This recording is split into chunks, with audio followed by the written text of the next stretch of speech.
I.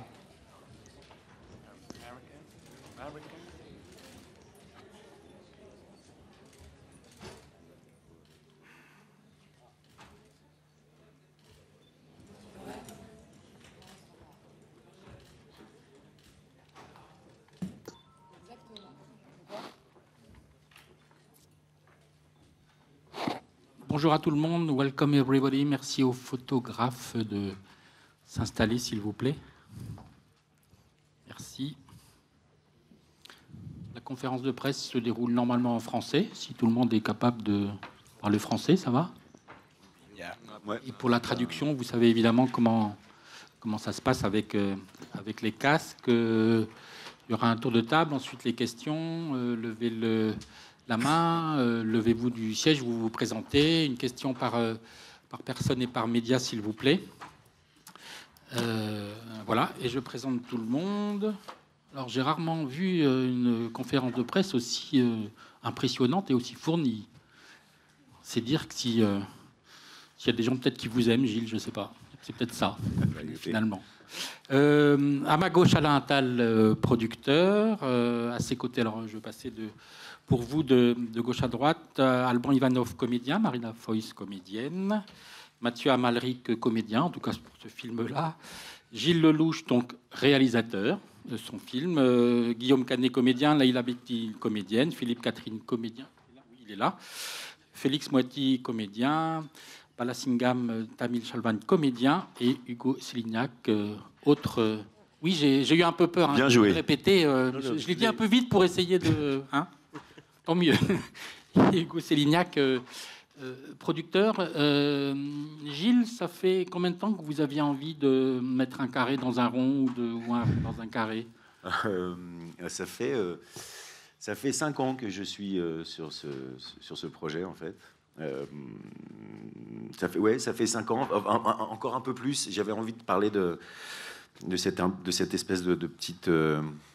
cette petite dépression latente, ce petit ennui sourd qu'on peut avoir à un certain âge, avec un manque d'objectifs, d'envie, un manque d'effort aussi. Et j'avais commencé à écrire un script sur cette idée-là, qui avait été nourrie aussi par le fait que j'ai fait un film de Jacques Maillot pour Arte il y a une dizaine d'années, où je jouais un alcoolique. Et il avait fallu que j'aille aux Alcooliques Anonymes pour ça. Et j'y allais avec beaucoup de préjugés et d'a priori. Et en fait, j'ai été absolument étonné, épaté par la chaleur humaine de ces cercles de parole, sans jugement, où les gens sont libres d'être ce qu'ils sont et personne ne les critique. Et je voulais parler de ça. Voilà. J'avais été très épaté par cette chaleur humaine. Et je voulais parler de gens qui ne vont pas bien, mais qui sont dans une... comme au même titre que je suis toujours très étonné qu'on puisse aller faire un match de foot amateur un lundi soir, un 23 février, à 1 heure de chez soi, avec des gens qu'on ne connaît absolument pas.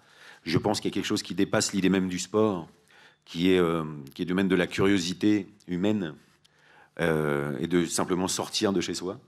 Et voilà, donc tout ça, mis bout à bout, a résonné très fort, surtout quand...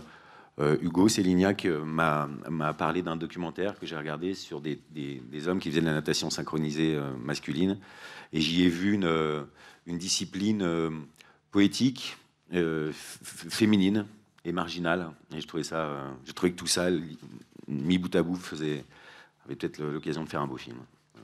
Justement, les producteurs, Hugo, Alain, arriver à Cannes et présenter Le Grand Bain sous la pluie, c'était un peu prévu ça au début, ou parce que c'est un outil promotionnel assez impressionnant?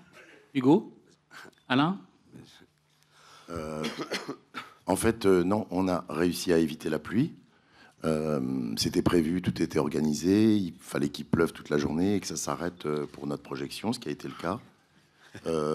Non, c'était pas du tout prévu au programme, cette aventure cannoise. Hugo et moi, on était absolument... estomaqué et très très peureux à l'idée de présenter ce film alors que nous sortons qu'en octobre. Et puis Gilles nous a convaincus de nous y coller. Et c'est formidable. Enfin, c'est quand même très angoissant. Hein.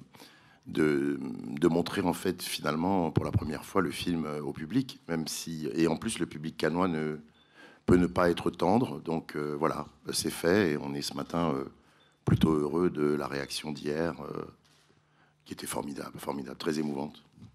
Hugo, comment vous qualifieriez cette longue épopée avec Gilles et Alain sur ce film pour arriver ici aujourd'hui, hier et aujourd'hui? J'ai un problème. Ouais, j'ai pas de voix. Donc je vais laisser Alain parler parce que. Mais c'est fou. Mais non, Si. pas du tout. Parce que, Absolument pas. parce que quand je parle dans un micro, quand je suis très. C'est de la timidité, c'est Exactement. de l'hypocrisie, c'est quoi? C'est ça? Excusez-moi. C'est de la timidité, c'est ça? ou- Beaucoup de timidité. Et en plus, c'est que quand je parle de Gilles et d'Alain, c'est. Hein? J'ai très très mal à la gorge. Non, c'est surtout une aventure. Voilà, non, je vais me mettre à pleurer en plus. Je vais laisser Alain parler. Non, en fait, pire qu'un pour acteur. essayer d'être un tout petit peu plus solide que mon ami et camarade Hugo, ouais, c'est une aventure d'amitié énorme, de collaboration, de complicité. Moi, de mon côté, il y a 14 ans maintenant, j'ai eu la chance de produire le premier long métrage que Gilles avait co-réalisé, qui s'appelait Narco. Et on a signé au lendemain de ce film, il y a donc 13 ans, le contrat de son prochain film. Donc ça fait en fait 13 ans que nous avons ce contrat, que l'on renouvelle. Je me demande si on ne l'a pas fait en francs à l'époque. Et on attendait le moment. Entre-temps, la carrière de Gilles a vraiment pris de l'ampleur. Ça lui a pris beaucoup de temps. Et en cours de route, très tôt, depuis Narco, j'ai rencontré Hugo, avec qui nous avons collaboré longtemps sur nos films. Et puis ensuite, Hugo a volé de ses propres ailes. Mais dans tous les cas, cette histoire se devait d'être une histoire de nous trois, quoi. C'est-à-dire, Hugo et moi étions très proches de Gilles. Hugo ayant maintenant son entreprise, c'était impossible de faire ce film sans lui. Donc voilà, c'est une histoire formidable qui dure depuis des années. On a attendu patiemment. Et je crois qu'on a eu raison d'attendre parce que, en fait, c'est pas seulement les années, c'est aussi le fait d'une certaine maturité du propos qui correspond à son âge et qui correspond au fait qu'il regarde le monde comme ça. Et ça nous a passionnés, ça nous a émus. Et on était à Donf avec lui. Voilà. Donc voilà, je parle pour toi, Hugo, mais Merci. voilà. Non, mais c'était surtout de trouver un sujet qui ressemble à Gilles. Parce que comme c'est une aventure humaine et d'amitié, c'était de trouver un sujet qui exprime la sensibilité de Gilles et son besoin du groupe aussi, parce que c'est un film sur le groupe. Et voilà, ça a été une évidence. Bah, c'est très bien, tu vois. Voilà. Et ben voilà. Leïla, Marina, vous avez peut-être remarqué, vous êtes légèrement en minorité sur cette table, un peu dans le film aussi. Ça- Oui, alors que c'est rare dans le cinéma. Ouais, exactement, justement, c'était la question que je voulais vous poser. C'est là-dessus que je voulais intervenir. Non, comment est-ce que ça s'est passé, de rentrer dans ces espèces de patriarcat ou de bande de mecs? Est-ce que c'était si facile, si joyeux? Moi, j'ai très mal à la gorge. Ah, décidément. Ah oui. Alors, tous ceux qui Je vont vais pas pas parler, pouvoir. vous levez la main tout de suite. Ça va être plus. Non, ça s'est hyper bien passé. Moi, j'ai adoré tourner ce film. Il y avait des acteurs dans ce film que je ne connaissais pas, comme Benoît, Mathieu, Philippe et Guillaume. On a déjà tourné ensemble. Et c'est vrai que je le dis souvent, j'aime ce film comme j'aime Gilles. Voilà, j'ai adoré tourner ce film, j'ai adoré être avec eux. Et on s'est pas senti en minorité, hein, Marina? Bah, non. Moi, je pense tellement à moi-même que je me sens jamais en minorité. C'est vrai que c'est une bonne façon de résoudre la chose. C'est vrai, tu m'as appris ça en plus. Ouais. Mais non, c'était génial. Et puis moi, je les ai menés à la baguette. Oui, c'est vrai que le rôle devait être assez jouissif, sans doute. Oui. Complètement. Et dans le film, c'est la vraie Leïla Bekti que vous voyez. Parce que vous connaissez l'égérie L'Oréal. Mais la chartière, c'est la vraie Leïla. Alors, évidemment, on vous voit beaucoup à l'eau, les garçons. Alors, chose un peu étonnante quand même, autour de cette table, j'allais dire. Autour de cette table, il y a 1, 2, 3 metteurs en scène, enfin 4 avec Gilles, en tout cas Mathieu, Guillaume, Félix ont déjà réalisé. Félix, oui. n'est-ce pas? Bon. Ça change quelque chose quand on Philippe est... aussi, Philippe aussi. Et Philippe aussi, c'est vrai. Excusez-moi, Philippe, pardon. Je comprends bien. Ça, on regarde le tournage d'un œil un peu singulier, particulier, quand... alors, je sais bien que c'est aussi votre pote, Gilles, mais quand on a soi-même réalisé, et quand on voit un autre à l'œuvre, notamment pour un premier film tout seul. Mathieu, Guillaume? Non. Guillaume. On est complices. On connaît la solitude du metteur en scène de fond, de grand bain, de la plongée en apnée. Et donc, peut-être, il peut y avoir un plaisir de ce groupe dont parlait Hugo tout à l'heure. Voilà, peut-être. Oui. Guillaume? Non, moi, en ce qui me concerne, j'ai jamais eu cette envie, en tout cas, de juger, en tout cas, le metteur en scène. À partir du moment où je pars sur une histoire, c'est que c'est une aventure, c'est que j'ai une grande confiance en lui. Et Gilles, moi, j'avais déjà eu la chance de travailler avec lui sur Narco, et c'est quelqu'un qui a une vision très particulière et qui sait vraiment ce qu'il veut, en fait, sur le plateau. Il est très volontaire, très précis. Il a une vision du cadre aussi. C'est vraiment quelqu'un qui a un souci de l'esthétisme. D'ailleurs, on le sent bien dans le film quand on voit les plans. Il y a des plans magnifiques dans le film. Et c'est pas que esthétisant. Ça raconte vraiment quelque chose. Et il y a une économie même des fois dans le découpage qui permet un certain langage qui est très fort. Et donc moi, non, on est plutôt spectateur en fait de son énergie sur le plateau et de sa manière dont il nous filme. Et d'ailleurs, j'étais très étonné parce que si je peux faire une petite confidence avant le tournage, il m'a demandé si moi souvent je découpais tout le film avant de commencer. Et donc j'ai senti dans sa question qu'il était peut-être en panique de ne pas avoir préparé forcément toutes les séquences, mais quand même des grosses qu'il avait déjà préparées. Et en fait, j'ai pas vu une seule fois, évidemment, sur le plateau, douter ou se poser des questions. Je pense qu'il avait besoin de redémarrer. Et je pense que c'est toujours aussi la chose un peu délicate quand on a fait un film depuis plusieurs années, se replonger dedans. Déjà, quand on fait des films régulièrement, quand on démarre, on a l'impression de plus savoir réaliser. Enfin, on sait pas si on va savoir le faire. Donc j'imagine qu'il avait ce doute-là, mais qu'on n'a jamais ressenti, nous. Enfin, moi, j'ai jamais senti dans le doute, ni dans le... Donc... Mais je pense qu'on était tous, effectivement, comme disait Mathieu, on sait ce que c'est que cette solitude et cette responsabilité, en fait, de la mise en scène. Philippe et Félix, avant de passer la parole à la salle, sur même... Sur, Ah oui, mais... Il a fait une micro-sieste. Il a Voilà. pas... Non, sur le fait de voir Gilles à la mise en scène, alors que vous êtes aussi un peu partie prenante de ce... choses. Non, mais Gilles est quelqu'un d'extrêmement rassurant, donc, et puis qui a une autorité naturelle, et s'y soumettre est à la fois un honneur et un plaisir. En fait, vous dites... C'est bien. C'est pas ça? Vous dites du bien que de Pervers. Gilles, en fait, c'est ça? Comment? Vous dites que du bien du Gilles, en fait. Bah oui. C'est le principe de base, c'est ça? Félix? Je te prie. Parce Non, que- mais Félix, il a réalisé qu'un film qui est même pas encore sorti. On n'est peut-être pas obligé de lui donner. Non, mais. Non, par contre. Merci, Marina. Merci, Marina. Non, mais moi, juste un mot. Et effectivement, je suis en train de le finir, le film et tout. Donc, mais par contre, j'ai tourné le film de Gilles juste avant de tourner le mien. Et en fait, j'ai eu l'impression d'avoir envie, en tout cas, de lui piller beaucoup de choses.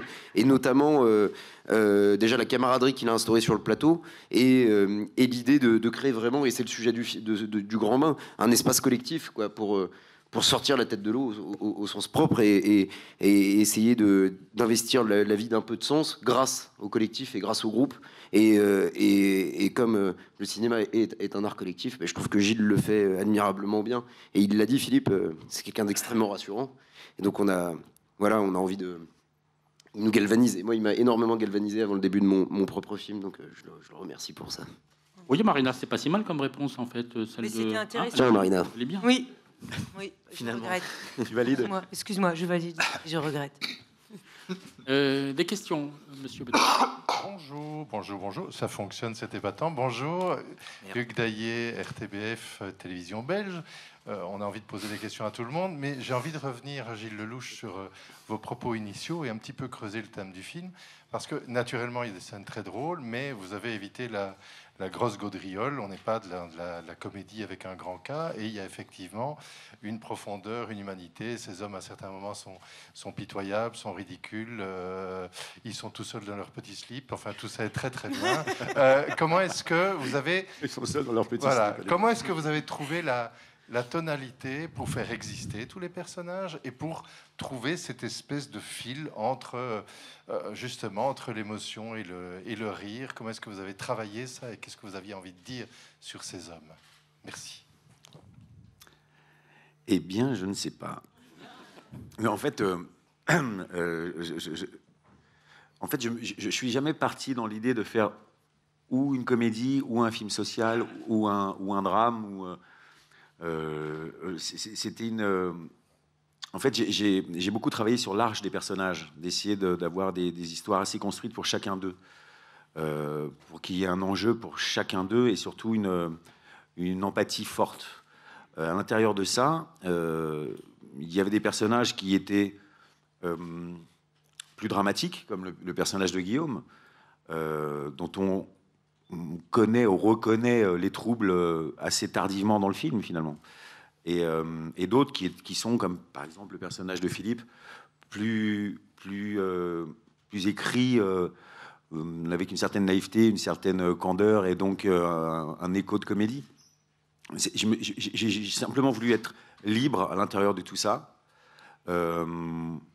et surtout ne pas avoir peur de... En fait, pour être très honnête, je trouve qu'il y a une espèce de radicalité parfois dans le cinéma français qui se veut ou très drôle, ou très dramatique, ou très sociale, que je trouve un tout petit peu ennuyeuse, un peu définitive, et du coup un peu bornée. Moi, j'aime l'idée qu'on puisse être léger, drôle, plus dramatique, au sein d'un même cinéma, au sein d'un même scénario. Et voilà, c'était en fait mon envie, au même titre que j'avais envie de partager ce film avec plein d'acteurs venus d'horizons très différents, de chapelles vraiment voire lointaines, de passer d'Alban Ivanov, qui est un génie du stand-up, à Philippe Catherine ou Mathieu Amalric. Ce sont des familles qui ne sont pas proches, et quelle joie de les mélanger, quoi. Donc, au même titre que cette mixité de talents, il y avait une mixité de tons. Et voilà, j'avais envie d'être libre à tout point de vue. Oui, bonjour. Laurent Ganassia de CNews Matin. Alors déjà, un grand bravo pour ce film que j'ai adoré hier, que j'ai découvert, qui fout une pêche incroyable, qui est humain, qui est généreux, qui est excentrique, qui est drôle, qui est touchant, qui est superbement interprété, et puis surtout qui a une très très belle image aussi. Vous avez un excellent chef opérateur, je ne sais pas qui c'est. C'est un génie. L'image est magnifique. Laurent Tangy. Laurent Tangy, bravo. J'ai aimé aussi ce final qui est filmé comme le concours Eurovision de la chanson. C'est très bien vu. Je ne sais pas comment il faut le prendre. Non, justement, c'est très populaire. Et c'est vrai que l'après-midi, on avait vu des films un peu durs, des films argentins où on coupait des têtes, des membres, du sang qui giclait partout. Alors quand on a vu votre film, ça nous a quand même remonté le moral et ça fait du bien. Moi, la question que je voulais vous poser à vous, Gilles, vous êtes aussi comédien. Est-ce que la question de ne pas jouer dans le film, parce que c'est vrai qu'on vous aurait tout à fait imaginé parmi ces garçons en train de vous entraîner comme Esther Williams ou Muriel Hermine, est-ce que cette décision a été prise dès le départ, ou bien vous vous êtes dit au fur et à mesure de l'écriture du scénario, je préfère me consacrer à la mise en scène et tourner avec des acteurs que j'imagine et que je rêve de voir illustrer le propos de mon film. Et finalement, au final, est-ce que vous ne le regrettez pas? Je le regrette amèrement. Non, en fait, déjà, je ne me voyais pas les diriger en slip. Je trouvais que c'était un peu absurde comme concept. Non, mais en fait, au tout début, pour être très honnête, j'avais caressé un peu l'idée comme ça de peut-être jouer dedans, mais j'en aurais été absolument incapable. Et ça aurait été une grossière erreur. Parce que j'avais énormément de travail, parce qu'ils se sont énormément entraînés, et parce que cette addition de talent me sert. Il n'y avait pas besoin de rajouter... j'avais pas cette volonté d'être sur tous les fronts, vraiment pas du tout, quoi. J'ai été porté par leur génie à tous. Et c'était une totale autre expérience, et je me suis totalement dédié à cette expérience-là. Et c'est, pour être très honnête avec vous, la plus belle expérience de ma vie, en fait, professionnelle. Je me suis senti très à ma place, peut-être même presque plus à ma place qu'en tant qu'acteur. Donc, cette révélation-là, elle s'est faite aussi parce que j'ai dédié ce temps-là à cette fonction-là. Je ne me suis pas dédoublé. J'aurais pas pu le faire, en fait. Simplement, je crois que je n'aurais pas eu la capacité de le faire. Et puis c'était beau de les voir, de les filmer, de les observer, de ne pas être juge et parti, d'être que juge.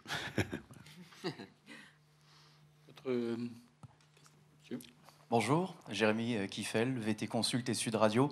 Alors, il y a une première question, c'est pour vous, messieurs, l'ensemble des acteurs. J'aimerais savoir le moment où vous êtes retrouvés pour la première fois ensemble dans cette tenue, justement, le slip dont vous parlez. Comment vous vous sentez? Est-ce qu'il y a comme la sensation de... Quand on est arrivé en été, on a le réflexe de rentrer le ventre, un peu de savoir lequel sera le mieux à l'image. Et puis non, un peu plus sérieusement, Alban, et puis vous également, Philippe. Je voulais juste avoir des questions sur l'entraînement, sur que justement vous en parliez, comment ça s'est passé l'entraînement. Merci. Pour répondre à la question du slip, c'est vrai que moi, en tant que jeune acteur, je rencontre pratiquement les meilleurs acteurs du cinéma français. En slip, c'est une belle image, quoi. Je pensais pas que ça allait se passer. Et sur les entraînements, on a vraiment pris ça à cœur. Alors, on savait qu'on n'allait pas être vraiment des champions du monde de natation synchronisée en 4 mois. Mais on s'est fait prendre au jeu. Et il y avait un peu un film dans le film, c'est que plus le film avançait, plus nous aussi, je pense, humainement, on avait envie de bien faire. Et c'était un grand défi d'y arriver, quoi. Moi, hier, je nous ai applaudi quand on est champion du monde. C'est vrai. Non, mais c'est vrai qu'ils se sont énormément entraînés. Énormément entraînés. Ils avaient deux entraînements par semaine, 3 heures dans un bassin au mois de décembre, janvier, février. Bon, il y a plus funky. Et dans une discipline qui est vraiment qui nécessite énormément de rigueur et de courage, quoi. Ils se sont pris au jeu, c'était exceptionnel. J'allais assister à certaines de leurs répétitions et entraînements, et c'était incroyable parce que finalement ils se sont, indépendamment de l'entraînement, ils ont appris à se connaître, en fait. Ils ont fait un travail préalable au tournage de rencontres et d'amitié qui s'est soudé entre eux dans cette adversité-là. Qui était génial quand ils sont arrivés sur mon plateau. Donc, ouais, ils avaient commencé le film, en fait, bien avant moi, quoi. Et croyez-moi que c'est pas facile de trouver de la grâce dans nos gestes quand on a un corps de boulanger. Voilà.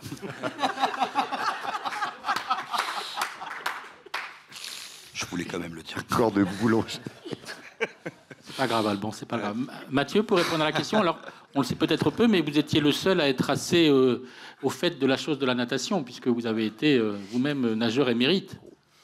Oui, j'ai dû faire semblant de moins bien savoir nager, bien sûr, puisque j'ai été second champion de brasse d'Île-de-France. Bravo. À l'âge de 15 ans. Non, je rigole. C'était une catastrophe. Et on a commencé, en fait, d'abord avec Philippe Catherine, tu te souviens? Au début, oui. Les entraînements, on était les premiers. Nous sommes gainés. On était tous les deux. Et avec Julie Faure, qui est donc cette femme extraordinaire qui était nageuse synchronisée, qui a réellement entraîné l'équipe de France et même des États-Unis, qui nous entraînait tous. Qui a eu beaucoup de patience. Ah là là. Surtout avec Boulevard. Qui était et qui était un mélange. Là pour répondre, bravo. Oui, oui. Qui était un mélange entre le personnage de Virginie et le personnage de Leila. Vous voyez, qui devait passer de la douceur à la fermeté, enfin vraiment nécessaire. Et ça commence beaucoup hors du bassin, à vrai dire. On commence d'abord pas dans l'eau. Et ça commence, et de là, c'est face à un miroir, si vous voulez. Donc, il y a la difficulté du reflet. Et on est seul, puis après, on est deux. Ah, tiens, on est synchrone à deux, c'est quand même génial. Et puis, on arrive 3, 4, 5, et là, les problèmes vraiment commencent. Et voilà. Et ensuite, on faisait énormément de musculation, parce que c'est un sport qui demande de travailler absolument chaque muscle. Et ce qui était dur surtout, c'est que... En fait, pardon, mais les corps qu'on voit dans le film ne sont pas les corps de départ. Oui. Ok. Oui, il y a eu... Il y a une belle marge de progression. Ouais. Oui. Ben... Guillaume, vous disiez quoi? Pardon. Non, c'est moins intéressant. Je disais juste que ce qui était, je trouve, plus complexe, au-delà de l'entraînement, c'était le tournage, en fait, qui était de nuit, en fait, comme une piscine dans laquelle on tournait n'était pas fermée. On ne pouvait pas les fermer le jour, on tournait de nuit, en fait. On a tourné pendant plusieurs semaines de nuit. Et c'est vrai que les piscines municipales ont en général, il y a un écho très très fort en fait, et donc il y a beaucoup de bruit. Et je pense que pour toute l'équipe, pour les acteurs, tout ça, aller dans l'eau des fois à 4h, 5h du mat, d'y retourner, de remettre le maillot mouillé, aller faire la truc synchrone et tout ça, des fois c'était encore plus délicat, je trouve, que la préparation en fait, où on était dans un bassin très très chaud à l'INSEP, on était dans une espèce de bain bouillonnant. Mais je pense que ce qui est génial dans le film, en fait, ce qu'on voit et ce que raconte l'histoire, c'est réellement ce qui s'est passé tout au long de la préparation et du tournage. C'est-à-dire que cette préparation, elle a été hyper importante pour nous rencontrer tous. Parce que c'est vrai qu'on se retrouve en maillot le premier jour. Je pense que tout le monde était là en ayant compris le but du film et ce que ça racontait, et que fait qu'on s'en foutait de savoir quel look on avait en maillot. Mais que, en fait, ça nous a rapprochés tous, ça a créé des liens. Et au fur et à mesure, je pense qu'effectivement, on avait cette fierté, au fur et à mesure, de réussir à regarder les vidéos quand elles nous montraient, Julie, et on voyait que ça commençait à être synchrone, ça commençait à ressembler à quelque chose. Et on a cette marge de progression, on l'a vécu un peu comme dans le film, en fait. Du coup, réellement, je pense qu'au fur et à mesure du film, ça nous a rapprochés, en fait, ça a créé ces liens. Pour l'anecdote, il y avait dans le film, il y a le premier gala un peu pourri qu'ils le font, et c'était la première fois qu'ils faisaient donc les acteurs une espèce de mini chorégraphie de 4 secondes. Mais comme il y avait du public et qu'ils les ont applaudi, le public, pour le film, ils croyaient vraiment qu'ils étaient en championnat. Et Guillaume, il a fait... Il a acheté son bonnet comme un dingue. Je dis, mais dans la scène, normalement, tu fais la gueule, là. Hein. Ah oui. Ah oui, j'avais oublié. Ils étaient pris dans le truc, c'était hyper beau à voir. Et pendant le championnat du monde, il y avait une joie du geste accompli, du geste bien fait chez eux qui était exceptionnel, quoi. C'était vraiment incroyable. Oui, ils se sont vraiment pris au jeu. Et les autres équipes professionnelles qui étaient là, ils étaient verts. Ils étaient dégoûtés, les mecs. Ils ont perdu d'ailleurs. Voilà, Singan, comment ça s'est passé pour vous, cette expérience? Moi, c'est une expérience. Quand je suis arrivé au Grand Bain, je ne sais même pas nager. En fait, j'ai arrivé à INSEF. Julie, elle me demande, allez, monsieur Tamil, faites-moi quelque chose. Moi, je regarde autour du bassin, partout 4 mètres.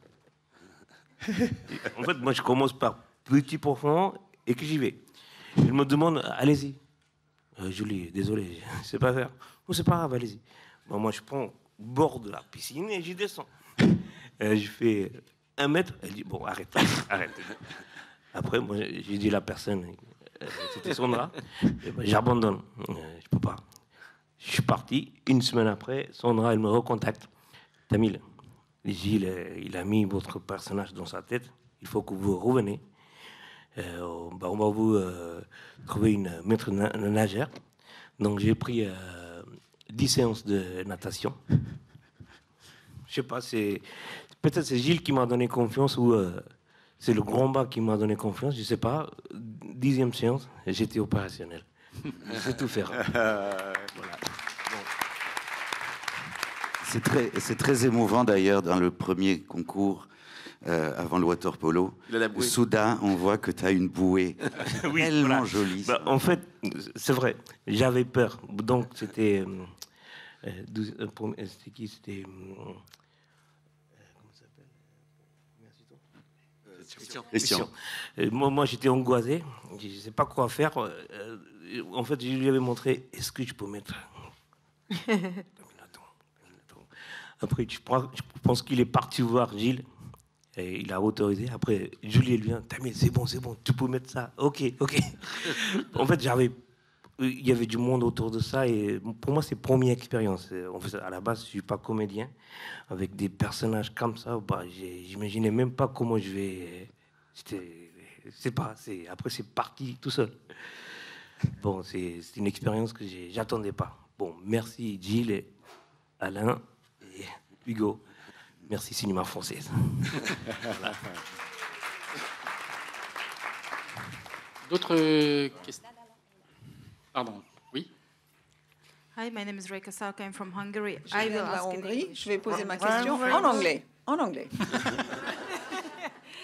I think it's better for everyone. Je pense que c'est mieux pour tout le my monde si je question pose ma is, question en anglais. to Mr. Lelouch, Question à Monsieur about the Lelouch championship par element, rapport how au much it championnat. connects to reality and why in Est-ce que Norway? ça colle à la réalité? Pourquoi l'endroit, d'ailleurs?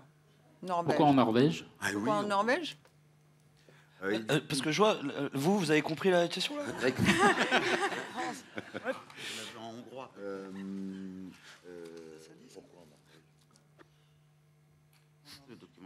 I really don't know. Franchement, je ne sais pas. Was looking for something really different Je from cherchais France. quelque chose de très différent de la Not a France. cliché like, Je ne voulais pas tomber warm dans un country with cliché sunshine comme un and pays something chaud, très ensoleillé. I was looking for something like Je cherchais colder than we can. un endroit très très froid. Je vais le faire I will speak in French, hein, because, en fait, je voulais pas qu'on soit... Parce que l'action se passe à Grenoble. Et je voulais pas qu'on passe de Grenoble là, au Clicheton, on va dans un pays chaud, c'est soleil, etc. Je voulais qu'on tombe dans un pays aussi froid, mais qu'on passe de la montagne à quelque chose de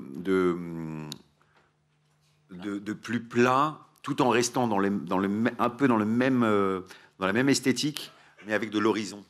Avec une possibilité d'ailleurs et d'avenir, en fait, de fuite, de perspective.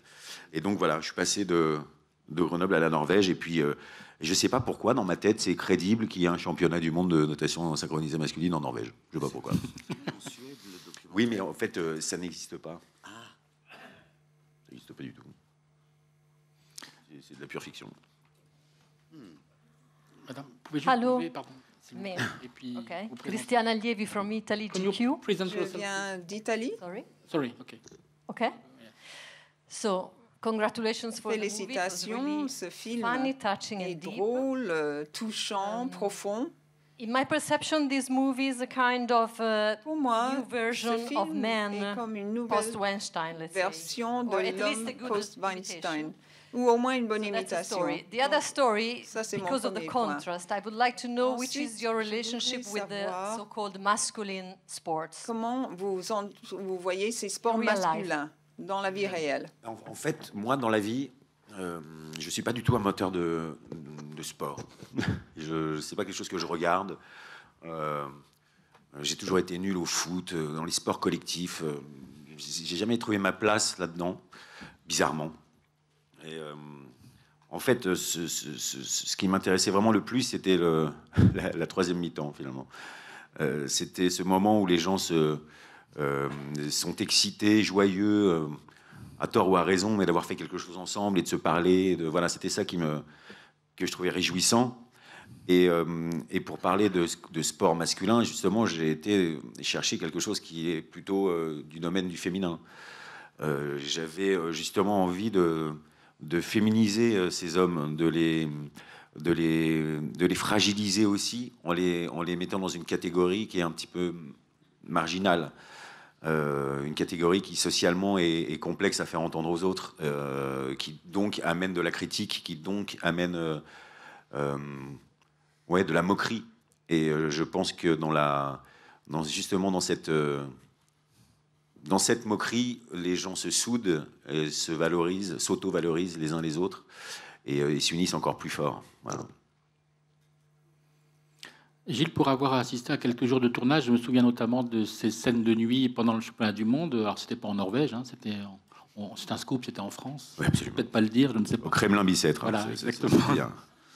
Et j'étais quand même assez impressionné par l'ampleur du tournage, les moyens, tout ce qui s'est passé. Il n'y a pas eu un moment, aussi question aux producteurs, de maîtriser. Vous êtes venu à la journée la plus impressionnante, qui m'a moi-même très impressionné, je vous avoue.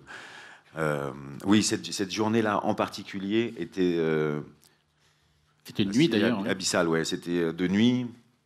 On faisait cette fameuse chorégraphie qu'ils avaient répétée depuis des mois. Il y avait 500 figurants, effectivement. Il y avait 5 caméras, des câbles, des trucs. Moi-même, j'avais l'impression d'être aux manettes d'un film qui me dépassait un peu à ce moment-là, oui. Mais heureusement, c'était que 2 soirs. Et il n'y a pas un moment où on se dit, mais qu'est-ce que je fais là et... Tous les jours. Comment s'est passé après la post-production, le montage, le choix des scènes, la façon d'équilibrer?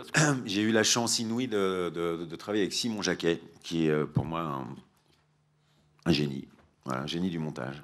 En fait, mon premier film, Narco, avait été assez douloureux dans sa fabrication, dans son tournage, dans son montage. Le montage avait été extrêmement laborieux. Et donc j'avais été un peu traumatisé par cette expérience-là, notamment par le montage. Pour moi, j'associais montage à labeur, à dureté, à réécriture d'un film, en fait à ne pas savoir dire ce qu'on a en tête parfaitement, à une succession de compromis. Et là, pour la première fois, il y a eu un état, il y a eu un état gracieux, notamment grâce à Simon, qui a exactement traduit ce que j'avais en tête. Et qui a même réécrit encore mieux certaines images que j'avais écrites dans le scénario. Il a réécrit parfois des choses merveilleuses et je me suis laissé emporter par son talent, par sa création, quoi. Et comme vous parliez tout à l'heure du chef opérateur Laurent Tangy, j'ai vraiment été accompagné par des gens monstrueusement talentueux. C'est la somme de tous ces talents qui me portent et qui m'aident et qui me transcendent. Voilà.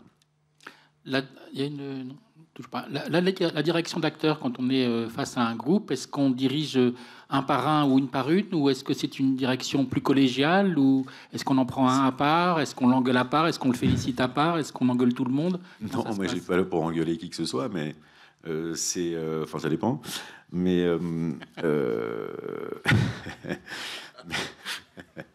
Mais en fait, l'idée, c'est que, comme à part Guillaume et Benoît, avec qui j'avais déjà tourné, on ne se connaissait pas tous. On n'avait jamais travaillé ensemble. Donc il y avait quelque chose d'assez effrayant pour moi aussi. Comme acteur, souvent. Oui, ouais. Exactement. Et donc, exactement, si j'avais travaillé avec Mathieu... Avec Alban. Ouais, mais c'est vrai qu'on fallait s'apprivoiser, quoi. Donc j'ai commencé par les scènes individuelles de chacun d'eux. Comme ça, on a appris à se connaître les uns les autres. Et puis ensuite, on est rentré dans le collectif. Mais sincèrement, quand on a affaire à des acteurs et des actrices aussi exceptionnellement talentueux, il n'y a pas de la direction. Non, c'est pas de la direction, c'est de la discussion. Voilà. Et puis, c'est merveilleusement écrit. Il y a un travail de ces années d'écriture. Là, en revoyant le film hier, je me rends compte à quel point les personnages, chaque personnage, les trajectoires, si on pense à ce qui se passe entre le personnage de Virginie et Leïla, ce passé, qu'on découvre peu à peu, cet amour qu'elle s'invente, auquel on croit, et quand cet homme vient lui dire « tu me fous la paix », enfin, c'est chaque trajet, vous imaginez la force de chaque situation qu'il a inventée, c'est extraordinairement écrit. Et tout le travail de Gilles sur son souci, je crois, c'est que ça redevienne absolument de l'instant, de la fraîcheur. Et c'est ça qui était beau. Il l'a écrit, ok, et maintenant je m'en fous, maintenant je veux que ce soit là, devant mes yeux, de l'instant qui n'a jamais existé. Voilà, et c'est ça qui sait faire. Ouais. Gilles, ça vous donne presque envie de continuer à faire du cinéma ou... Voilà. Ah ouais. Non, Et d'attendre 10 ans avant de... Non. passer derrière la caméra. Non, j'aimerais vraiment tourner le plus vite possible. J'étais, comme je vous l'ai dit tout à l'heure, hein, j'ai rarement été aussi heureux, en fait, je crois que c'est la première fois de ma vie que je m'auto-étonne. Je pensais pas que j'avais cette capacité de travail, en fait. Je ne croyais pas. Et donc, voilà, c'est toujours agréable à 45 ans d'avoir le sentiment de remettre les pendules à l'heure. Voilà. Dernière chose, les uns et les autres, la natation synchronisée, c'est définitivement terminé ou vous continuez vous-même à progresser? On a l'intention de gagner les prochains championnats du monde. Qui ont lieu cette fois-ci. Vous le savez très bien. Je crois que c'est shit. Mais je ne le dis pas parce que c'est discret encore. Non, Guillaume, c'est fini, natation synchronisée. On démarre une carrière en duo avec Tamil, tous les deux. J'ai ramené mon petit numéro. Très bien. C'est très dur. Hein. C'est très dur comme exercice. Surtout quand on est sous l'eau, non? Quand on a les pieds en l'air. En fait, on se rend pas bien compte, mais quand on est à la surface de l'eau, rien que de se servir de ses bras, on coule, quoi. C'est que les jambes qui battent, c'est pas si évident que ça. Donc, quand on voit ce qu'on avait à faire, heureusement, on a eu quelques petites aides. Ça fait partie de la magie du cinéma, on vous le dira pas, mais il y a eu un peu de tricherie quand même. Mais ceci étant dit, Guillaume, qui est quelqu'un d'extrêmement sportif dans la vie, vraiment qui a une condition... J'en ai chié. Non, il en a chié, mais il fait des trucs vraiment déments. Hein. C'est lui qui fait les sauts, la pirouette, le plongeon, etc. Enfin voilà, il fait... J'arrêtais pas de demander pourquoi c'était moi, pourquoi c'était pas Alban, par exemple, qui faisait le plongeon, mais... C'était très bien comme ça, Guillaume. Très bien. Moi, qu'il y ait d'autres questions. Sinon, on remercie tout le monde, messieurs, dames. Merci beaucoup. À la table et bonne chance pour le film qui sort au mois d'octobre, si je ne m'abuse. Le 24 octobre. Merci, Gilles. Merci, Eric.